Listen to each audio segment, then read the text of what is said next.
Hola, bona nit, bona tarda. Pasaré a hablar en castellà. Buenas tardes, buenas noches a todos. Hablaremos en castellano, hablaré lento, pausado y a un ritmo que permita al conferenciante escuchar correctamente lo que vamos diciendo. ¿Más fuerte? No, está bien. Okay. Muchas gracias. Súper. Gracias, Richard, a ti. Quería, agradecer a todo el mundo venir aquí, Mataró, el Tecnocampus.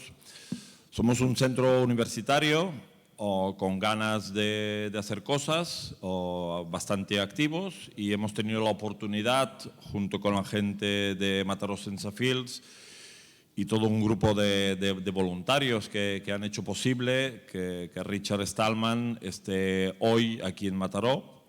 Entonces, básicamente quería agradeceros venir un viernes por la tarde a estas horas después del diluvio a Mataró. Espero que la conferencia, la charla y el rato que pasemos con Richard sea de provecho para todos, y sin mucho más paso la palabra a Jordi Clopés para que nos presente los Giphy Labs y un poco el proyecto, y a continuación Richard nos dará una disertación que seguro que será de provecho. Muchas gracias y bienvenidos a Mataró.